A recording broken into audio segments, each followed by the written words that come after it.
మరి 3 సంవత్సరాలు నడుస్తుంది. ఇంకా మేనిఫెస్టోలో బట్టి మాట్లాడొద్దా? ఇప్పుడు అసెంబ్లీలో మాట్లాడొద్దా? మా గురించి ప్రతి పని మేము చేయాలి.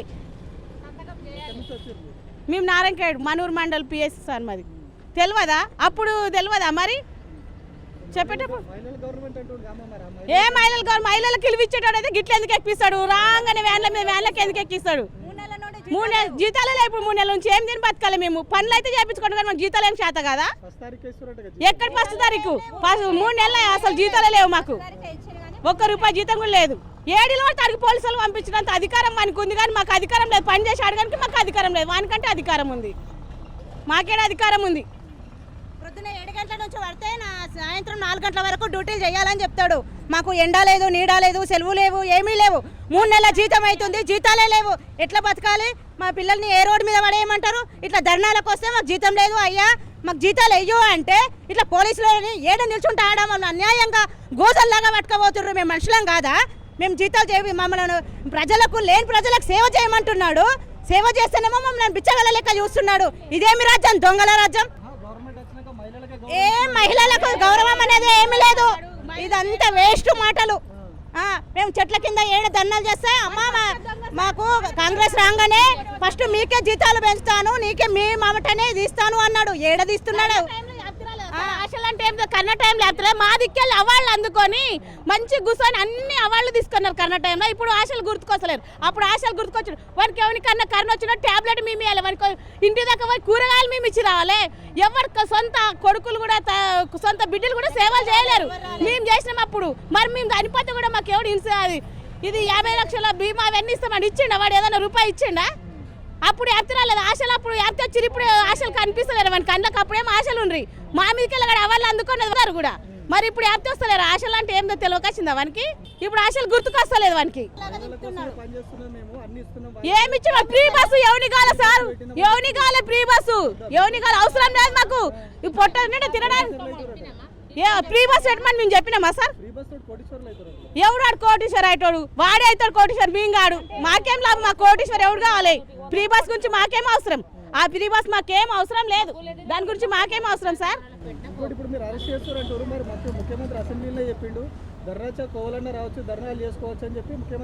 అన్ని చెప్తాడు. పక్క దొంగవాడు. ఇక్కడ చెప్తాడు, అక్కడ చెప్తాడు.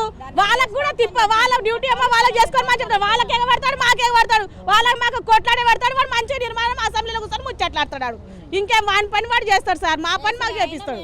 ప్రతి ఒక్కళ్ళకి వాడు తిప్పలే పెడుతుండు. పోలీసు వాళ్ళకి ఎవరు చక్కగా చూస్తుండ? వాళ్ళకు కూడా ఉన్నది ఆపది. ఈ ఎండలు వచ్చి వాళ్ళకి ప్రతి ఒక్కళ్ళకి ఎంబడివాడి వెళ్ళాడితే వాళ్ళకేమి ఇబ్బంది లేదా? ఎవరికి చక్కగా చేస్తాడు వాడు? అందరికి కూడా అంతే. వాడు ఎవరికి చక్కగా చేస్తలేడు. వాడు ముందు పర్మిషన్ ఇచ్చిండు.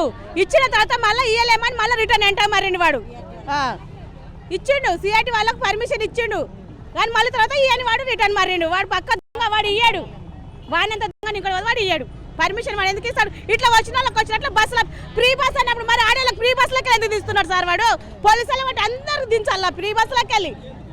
ఎక్కడి ఫ్రీ బస్సు? ఏం అధికారం మనకి? అంతగానే మేమొచ్చింది వాడికి దించి ఈసారి ఉన్నాడు కానీ సార్ వచ్చేసారి మనకి గద్దె దించాడు మాట ఖాయం. వాడు ఇంకొస్తాడు. మళ్ళీ రాడు సార్. వాడు రాడిగా. మళ్ళీ రాడు వాడిగా. మాతో ఏమన్నా చర్చలు జరపాలనుకోండి సార్. అదే సార్ ముంగడు కానీ గద్దె ఇప్పుడు గద్దె మీద కూర్చోడు కానీ వచ్చే 2028 వస్తాడు. ఎప్పుడు వస్తారు? వాడిని గద్దె దించాడు మాట ఖాయం సార్. మేమైతే అసలు వానికి ఓటు వేయము. వాడు పెంచిన కూడా వేయం సార్. ఇక అవసరం లేదు. వాడు పెంచిన కానీ వాడు ఓటు వేయము. ఇక వాడిని కంపల్సరీ గద్దె దించుతాం ఈసారి. హరీష్ రావు మేనిఫెస్టోలో పెట్టిన జీతాలు ఏమని అన్నాడు? ఆరోగ్య శాఖ మంత్రి ఉండే సార్. అప్పుడు ప్రతి నెల రివ్యూ మీటింగ్ తీసుకున్నాడు. మాకు రివ్యూ మీటింగ్ తీసుకొని మాతో మాట్లాడిండు. అన్ని మాకు మంచి చేసిండు హరీష్ రావు. మరి నిర్జయానికి ఏమి బేవర్ అయిందా?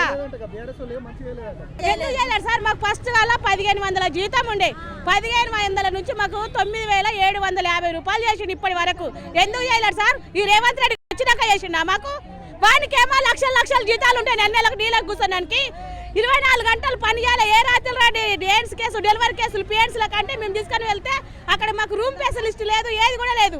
అన్ని మేము చేసిన మాకు ఏం జీతాలు వద్దు, కానీ వానికి కుసన్నత వానికి 4 లక్షలు 5 లక్షల జీతాలు వానికి కావాలి, కానీ మాకు వద్దు సార్.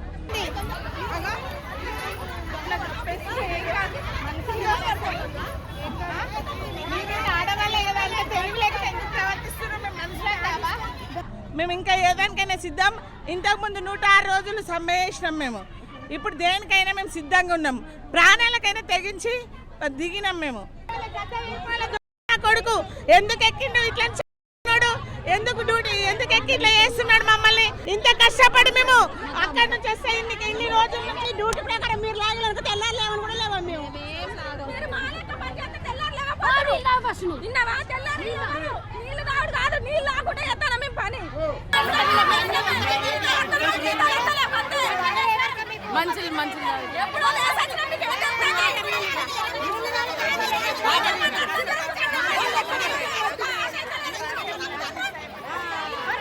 మీతో పాటు మేము చేస్తలేమా? మాకు 3 నెలల జీతాలు లేక కుక్క లేక రోడ్ల మీద బాగా బతుకుతున్నాం. మేము మురికి నీళ్ళ కన్నా అధ్వానం పడుతున్నాం సార్. మేము అక్కజల్లాలు కావాలి, మాతో పాటు అక్కజల్లాలు లేరు. ఆమెకు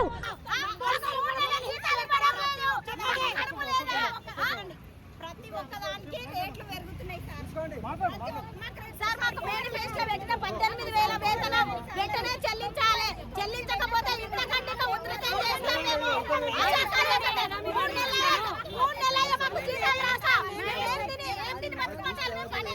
నువ్వు చెప్పిన మేనిఫెస్టోలో పెట్టిన 18,000 జీతం ఇవ్వమని అడగడానికి వచ్చాము.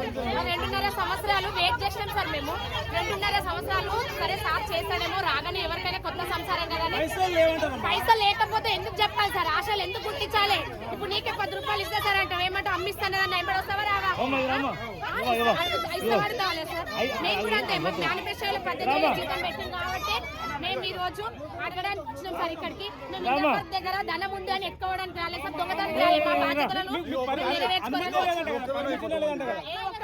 ఏం బాధ లేదు సార్. నేను ఏం కాదు, కొత్త ఇంద్రపాల్ కొత్త ఏం కాదు. పర్మిషన్ ఉంది సార్. పర్మిషన్ ఇచ్చిన రమ్మంటేనే వచ్చినాం మేము. రమ్మంటే వచ్చాము. ఇక్కడ పోలీసు అధికారులు ప్రశ్నించాలి. ప్రభుత్వం ఏనాడు చూడలేదు. తని విని ఎరగని ప్రభుత్వం వచ్చింది. ప్రజాప్రభుత్వం కాదు, ప్రజల చేత ఎన్నుకొనబడింది కాదు. దొంగలది, దొంగల రాజ్యం, దోపిడీ రాజ్యం, అన్యాయంగా వచ్చిన రాజ్యం. ఆ న్యాయబద్ధంగానైతే వచ్చిన రాజ్యం అయితే కాదు. ఆడవాళ్ళను గౌరవిస్తాను, ఆడవాళ్లకు ఆ సీట్లు కేటాయిస్తాను, ఆడవాళ్లకు పరిపాలన ఇస్తాను అని ఒక చెప్పడం మటుగా కానీ ఇంత వాళ్ళను ఘోరాతి ఘోరంగా కొట్టడం అంతే న్యాయమైన లెక్క కాదు. నువ్వు గద్దె ఎక్కినాక ఒక మాట, గద్దె కింద ఉన్నప్పుడు ఒక మాట, అదే మాట్లాడడం అనేది కరెక్ట్ కాదు. ఆడవాళ్ళని ఎట్లా ఈడ్చుకొస్తావు? నీ తల్లి, నీ చెల్లి అందరూ లేరా? ఇంతేనా? ఇలా ఎందుకు చేయడం? పెద్దపల్లి డిస్టిక్ మాది, పెద్దపల్లి డిస్టిక్ నుంచి వచ్చినాం. ఏం తీసుకుపోతారు? మేము వస్తాం ఎందుకు తీసుకో? అరే అట్లా అరెస్ట్ చేయొద్దు. మాకు ఫిక్స్డ్ వేతనం కావాలి, ఫిక్స్డ్ వేతనం కావాలి. మేము 20 రోజుల నుండి ధర్నా చేస్తా అంటే కూడా మమ్మల్ని పట్టించుకుంటలేదు.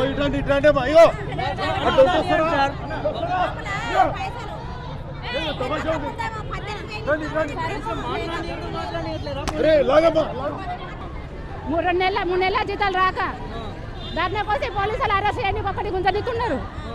పర్మిషన్ ఇస్తామని చెప్పి ఇవ్వలేరు కదా, పర్మిషన్ ఇస్తామని చెప్పి కూడా ఇవ్వలేరు. అట్లా అయింది. అట్లా ఇక్కడికి వచ్చినాక అరెస్ట్ చేస్తుండ్రు. గౌరవం లేదు ఆయనకు. గౌరవం ఉంటే ఇట్లా కాదు. గౌరవం లేదు. ఇట్లా రోడ్డు మీద ఎక్కినాము. గౌరవం ఉంటే ఇంకో లేకుంటుండే. మేము ఇక్కడ మాకు 20 సంవత్సరాల నుంచి పోరాటం చేస్తుంది. ఎట్టి చాకరీ చేస్తున్నాం సార్. ఫిక్స్డ్ వేతనం లేదు మాకు. మళ్ళీ ఇప్పుడు 3 నెలలు అవుతుంది, జీతాలు లేదు. ఎట్టి చాకరీ ఆన్లైన్, ఈ పని ఆ పని అన్ని మమ్మల్ని వేధిస్తున్నారు. మాకైతే ఫిక్స్డ్ వేతనం కావాలి సార్ ఖచ్చితంగా. ఇప్పుడు మళ్ళీ 24 గంటలు డ్యూటీ చేస్తున్నాం సార్. ఎప్పుడు అంటే అప్పుడు మాకు ఒకటి ఇటు ఊరిపోవాలి, ఏదీ లేదు. మా బాధలు అర్థం చేసుకోండి సార్. మమ్మల్ని అయితే ఇటు అరెస్ట్ చేసి న్యాయం కాదు సార్. ప్లీజ్ దండం. ఇప్పుడు మేము డ్యూటీలు చేస్తున్నాం కదా సార్. మా జీతాల కోసం మేము పోరాటం చేస్తున్నాము. అందు గురించి రావద్దని మమ్మల్ని అరెస్ట్ చేస్తున్నారు. మాకు 3 నెలలు అవుతుంది సార్. మేము ఈ జీతం చేసుకుంటూనే బతుకుతాము, లేకుంటే లేదు. లేదు సార్, మాకు ఇప్పుడు 3 నెలలు అవుతుంది, జీతం లేదు, ఏది లేదు. 3 నెలల నుంచి జీతం లేదు సార్. మేము ఈ జీతంతోటే బతుకుతున్నాం సార్. వ్యవసాయం లేదు, ఏది లేదు. ఇది చేసుకుంటూనే బతుకుతాం. మాకు ఈ 3 నెలల నుంచి జీతాలే ఎక్కుతాం. మా పరిస్థితి ఎట్లా సార్ చెప్పండి మీరే. ఇది 4వ ధర్నా మేము ఇక్కడికి వచ్చుడు. మాకు 4-5 సార్లు అవుతుంది మేము ధర్నా అసెంబ్లీ ముట్టడి చేయడము.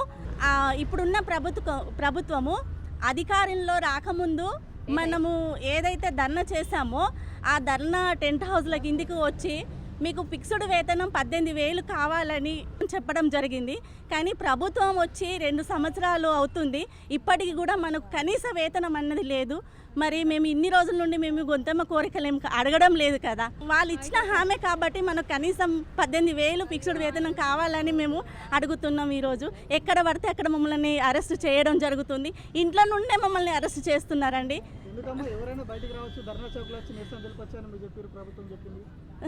కానీ ఇప్పుడు మేము ఇంట్లో ఉంటే కూడా మమ్మల్ని మీరు ఆశా కార్యకర్తలు నడుముని మమ్మల్ని అరెస్ట్ చేయడం జరుగుతుంది. ఇది మా పరిస్థితి. మేము అడగాలి కదా సార్. మా పరిస్థితులు ఇప్పుడు పనికి తగ్గ వేతనం లేదు, పనిలో బాగా టార్చర్ ఉంది, కనీస వేతనం అడుగుతున్నాం మేము. అది మా డిమాండ్ సార్. సార్ మాకు 3 నెలల నుంచి జీతాలు లేవు సార్. మేము విలేజ్లో కూడా ఇదే కష్టం సార్. ఎండల్లో పని చేయాలి. డెలివరీ కేసు వచ్చిందంటే వాళ్ళతో తిండి లేకుండా కానీ వెళ్ళాలి సార్. డెలివరీ చేయించకుండా రావాలి. మా కష్టాలు ఎవరు చూస్తలేరు సార్. మాకు 3 months గౌరవం లేదు సార్. ఎప్పుడు చెప్పడమే కానీ చేతలలో లేదు సార్. అసలు చెప్తున్నారు, కాకపోతే ఏది ఇంకా అమలు ఏం చేయలేరు సార్. మాకు 18,000 రూపాయల జీతం అంటే ఒక కూలి బతకడానికన్నా కొంచెం సహాయకరంగా మాకు లేదు సార్. ఇది మేము నిన్న బయలుదేరినాం. మేము నైట్ బయలుదేరిని మెల్లమెల్లగా అన్నం ఆహారం నీళ్ళు లేకుండా మేము ఇబ్బంది పడుకుంటూ వచ్చినాం. నిన్న అక్కడ మన పోలీసులు తీసుకుపోతానని మాకు ఇన్ఫర్మేషన్ వచ్చింది. మేము నిన్న బయలుదేరి మాకు అన్నం ఆహారం లేకుండా మేము వచ్చినాం కాబట్టి మేము ఇక్కడికి వచ్చి ఇబ్బంది పడుతున్నాము. మళ్ళీ వ్యాన్లలో తీసుకుపోవడం ఏంది, కొట్టుడు ఏంది. మేము ఏంది ఆశా వర్కర్ అంటే ఎట్టి చాకరీ చేయడం వల్లనేనా మేము ఆశా వర్కర్ ఏంది? వీళ్ళు చదువుకోకుండా మేము ఉచితంగా తీసుకుంటున్నాం కదా. మీరు ఏం పనులు చేయకుండా ఏం ఇబ్బంది పడకుండా అని మమ్మల్ని తీసుకున్నప్పుడు ఏం చేయాలంటే మేము చేసే పనులకు మేము అన్నీ ఎన్సిడి అవి ఇవి లెప్రసీ సర్వే అది ఇది అనుకుంటా మాకు మొత్తం పెట్టిండ్రు. ఇవన్నీ పెట్టినా కూడా మేము చేసినప్పుడు కానీ మరి ఆ రోజు సీతకి ఎట్లా మాట్లాడింది 18,000 వీళ్ళకు వేతనం ఇవ్వాలి అన్నట్టుగా మాట్లాడిన ప్రకారం మాత్రం ఇప్పుడు లేదు. మేము ఇప్పుడు వచ్చినాం కాబట్టి మేము అరెస్ట్ చేస్తా అంటే మేము ఇన్నే ఉన్నాం.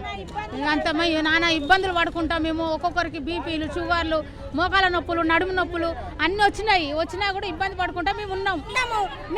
మా హక్కులు అడగడానికి వచ్చినాము.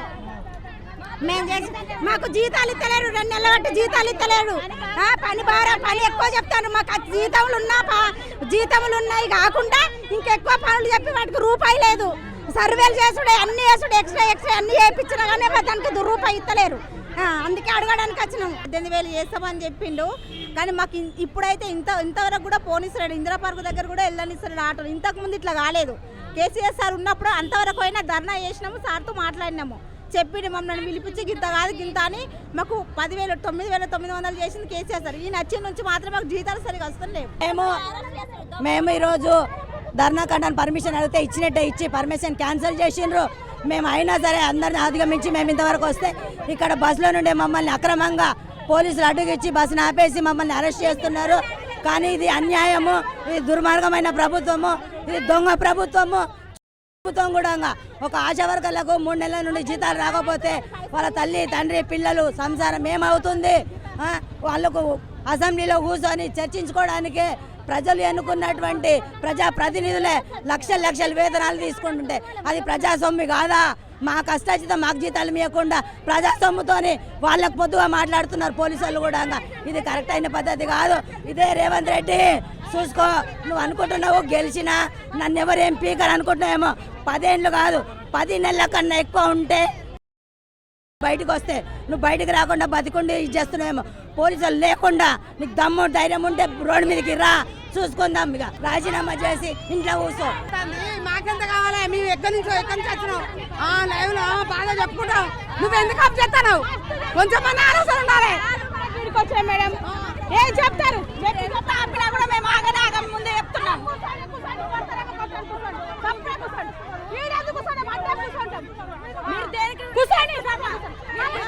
వీళ్ళు మమ్మల్ని గుంజుకుంటూ పారేస్తున్నారు. మీకు ఒక రోజు కానీ ఒక నెల రాకుండా మాకు 5 నెలలు అయింది. మేమేం తిన్నాడు మేమేం తిని చేసుడు గుంజుకుంటూ పారేస్తున్నారు. మమ్మల్ని ఎందుకు కూర్చున్నారు మీరు? మేమేం తిన్నాడు నువ్వు ఇస్తున్నావా మరి? చేయి పట్టుకొని గుంజుకుంటూ పారేస్తున్నాము అందరినీ. మేము 2006 నుంచి ఎక్కినాం సార్. అప్పుడు మాకు నెలకు 25 రూపాయలు ఉండే. ఇప్పుడు ఎంత 9,900 వస్తుంది. అది కూడా మాకు అప్పుడేంది మాతా శిశు మరణాలు తగ్గించాలని ఎక్కించారు మమ్మల్ని. ఇప్పుడు చాలా పనులు చెప్తారు. స్కూల్ డ్యూటీలని, ఎగ్జామ్ డ్యూటీలని, ఈ డ్యూటీలు ఆ డ్యూటీలు చాలా చేస్తారు. ఆన్లైన్ వర్క్ అని. మేము ఆన్లైన్ చేయాలంటే మేము 10th క్లాసే చదువుకున్నాం. మాకు ఇంగ్లీష్ రాదు. ఆన్లైన్ వర్క్ అది ఇది అని చెప్తున్నారు. మరి దానికి పారితోషికం ఉండదు, దేనికి ఉండదు. స్కూల్ డ్యూటీ చేస్తారు, దాన్ని ఆ డ్యూటీ వేస్తారు. వీటికి ఏమిటికి ఉండదు. మాకు అదేంది బస్ ఛార్జీలు ఇయ్యరు, ఏమి ఇయ్యరు. మరి పోయి రావాలంటే మేము 9,500 ఎట్లా బతకాలి సార్? మరి పెన్సా అన్నాడు, ఫిక్స్ చేస్తా అని చెప్పిండు. ఇప్పుడేం మమ్మల్ని ఏం పట్టించుకుంటలేడు, ఏం చెప్తలేరు వాళ్ళు. సీతక్క కూడా చెప్పింది మీకు ఖచ్చితంగా 18,000 వేతనం ఖచ్చితంగా వేస్తామని చెప్పారు. ఇప్పుడేమో ఎవరు సపోర్ట్ చేస్తలేరు, ఎక్కడ వాళ్ళని అక్కడ పట్టేస్తున్నారు. మరి మేము మా బాధలు చెప్పుకోవాలి కదా సార్. మరి మేమేమో అందరం వద్దామని ఇక్కడ చెప్దామంటే ఎక్కడ వాళ్ళని అక్కడ ఊర్లలో ఇళ్ళలోకి వచ్చి పట్టుకోబోతున్నారు, ఇక్కడ మధ్యలోకి వచ్చి పట్టుకోబోతున్నారు. మరి ఎట్లా? మరి చెప్పిండుగా మరి మరి ఇక్కడికి వస్తే ఎక్కడ వాళ్ళని అక్కడ పట్టేస్తున్నాడు. మరి ఎట్లా చేయాలి? మేము ఎవరికి చెప్పుకోవాలి మా బాధలు? మరి చెప్పిండుగా సార్. మరి ఎట్లా చేయాలి మేము? మరి మేము ఎవరికి చెప్పుకోవాలి? మరి రోడ్డు మీద ఎవరికి చెప్పుకోవాలి మేము? ఇప్పుడు మాకు 18,000 మాన్పేస్లో పెట్టిండ్రన్నారు సీఎం గారు. వెంటనే మా ఆశా వర్కర్లు అందరినీ చూసి మా పనిని బట్టి లెక్కేసి జీతం ప్రతి ఏం పని చేస్తున్నామని లెక్కేసి పనిని బట్టి పారితోషికం ఇస్తున్నారు. కాబట్టి మేము ఏఎన్సీలు టార్గెట్ కాకపోతే ఏఎన్సీలు టార్గెట్ కావాలంటే ప్రతి నెల 2 దొరకాలంటే దొరకరు. దానివలన మేము బీపీ షుగర్లు అయ్యి మా ఆశా వర్కర్లు అందరూ చాలా బాధపడుతున్నారు. చిన్న పిల్లలు ఉండ్రు, స్కూల్కి తోలడానికి కూడా వాళ్ళకి టైం ఉండదు. పొద్దుగల 7 గంటల నుంచే డ్యూటీకి ఎక్కాలి, 9 గంటల నుంచే డ్యూటీకి ఎక్కాలంటే వాళ్ళు లేచేది 6 గంటలకు. పిల్లలకి ఎప్పుడు స్కూల్కి చేస్తారు? పిల్లల్ని ఎప్పుడు పంపిస్తారు? మేము డ్యూటీకి ఎప్పుడు పోవాలి? ఫోటో పెట్టలేమంటారు. ప్రతి మేడం కానీ ఆఫీసర్లు కానీ అందరు డాక్టర్ కాడికి వెళ్ళి పిహెచ్ఎన్ మేడం కానీ సూపర్వైజర్లు కానీ అందరూ ప్రతి ఒక్క ఆఫీసర్ మా మీదనే టార్చర్ పెడతాం. మాకు వేలే జాబ్ ఉందా, 100 జాబ్ ఉందా? 9,900 రూపాయలు. ఆ దానికి ప్రతి నెల 18వ తారీఖు రిపోర్ట్ ఇవ్వకుంటే నీకు జీతం లేదు, ఏఎన్సీ లేకుంటే నీకు జీతం లేదు, తెమ్డ పరీక్ష లేకుంటే నీకు జీతం లేదు, ఎన్సీడీ చేయకుంటే నీకు జీతం లేదు. ప్రతి ఒక్కటి మా మీదనే టార్చర్ పెట్టి మాకు పని పెట్టి ఇంత పని చేస్తున్నాం. ఈ పనిని గుర్తిస్తలేడు కానీ మమ్మల్ని అరెస్ట్ చేయాలంటే ఆయనకు చేతులు ఎట్టొస్తున్నా ఏ పాప కానీ మేము ప్రతి ధర్నా కూర్చుంటే ప్రతి ఆశలను అందరికి కూడా 18,000 నేను ఎక్కంగానే 18 డిమాండ్లు పెట్టినాము. 18 డిమాండ్లకు 18,000 ఇస్తా అని ఓట్లు వేయించుకున్న గవర్నమెంటు కాంగ్రెస్ ప్రభుత్వము అంత అన్యాయం చేయొద్దు. ఇప్పటికి కూడా ఒక అక్క చెల్లెళ్ళ లెక్క చూడాలి కానీ చూస్తలేడు. మమ్మల్ని చాలా అన్యాయం చేసి అందరు అక్క చెల్లెళ్ళు లేదు, 2,500 లేవు, తులం బంగారం ఎక్కడ పోయింది? ఇట్లా అడిగితే పార్టీ పరంగా అంటారు. ఏ పార్టీ వాళ్ళు వచ్చినా మాకు సంబంధం లేదు. వాళ్ళకైనా పనిచేసేటోళ్ళం మేము, వీళ్ళకైనా పనిచేసేటోళ్ళమే. పార్టీకి సంబంధం లేదు కానీ మాకు ఇస్తామన్న 18,000 ఫిక్స్డ్ చేయాలి. మాకు పొద్దుగాల నుంచి 24 గంటల పని, నైట్లో కూడా లేచి మేము డెలివరీకి పోవాలి. ఒక హాస్పిటల్ డెలివరీకి పోయిందంటే ఇంతకు 10 మంది ఆశలు చచ్చిపోయారు, ₹1 కూడా ఇవ్వలేరు. ఇప్పుడు చిన్న పిల్లలు ఉన్నోళ్ళు ఉన్నారు, రెంట్ కట్టేటోళ్ళు ఉన్నారు, సొంత బిల్లు ఉన్నోళ్ళు ఉన్నారు. రెంట్ కట్టేటోళ్ళకు రూమే కాల్ చేపిస్తుండ్రు. ఆ పిల్లలు ఏడు ఉండాలి?